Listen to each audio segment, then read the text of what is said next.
Bodmin Moor doesn't soften itself for visitors. The land stays open, exposed, uninterrupted. Wind moves differently here.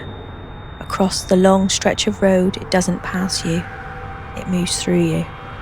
And then the buildings appear, low against the horizon, waiting. Some places don't tell you they're haunted. You feel it when you arrive. This is Jamaica Inn. Welcome to Haunted Travels.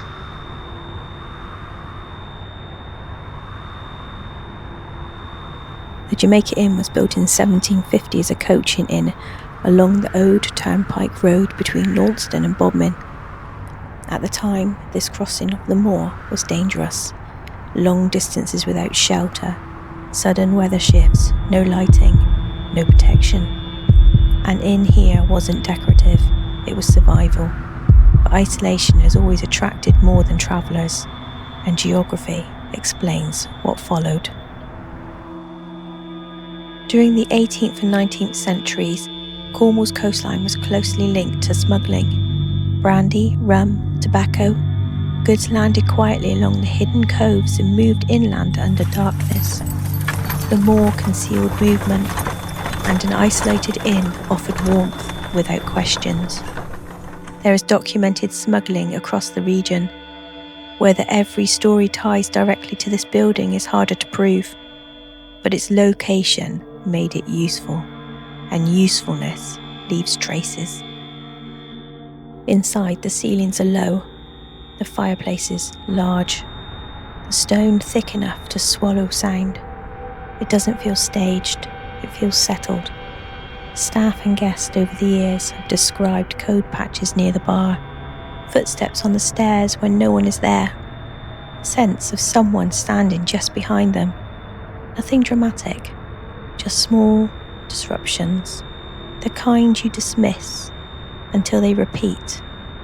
Local folklore describes a tall man seen near the old bar area. Period clothing, broad-shouldered, solid at first glance, then not there. No confirmed name, no documented identity, just a description repeated often enough to settle into the building's reputation. A presence near a doorway, watching the room. Room 5 is the most frequently mentioned. Guest reports sudden temperature drops, tapping within the walls, the sensation of someone sitting on the edge of the bed. One account describes waking at 3 a.m. with the clear feeling of being observed. The room was empty when checked. There are no confirmed records of deaths in the room, but folklore doesn't depend on paperwork. It depends on pattern. Both rooms, 3 and 4, are associated with unexplained activity. Room 4 has reports of door handles moving on their own. Room 3 has been linked in local stories to a female presence, described as calm rather than threatening. These accounts remain anecdotal, but they persist, and persistence is interesting. In 1930, Daphne du Maurier stayed here.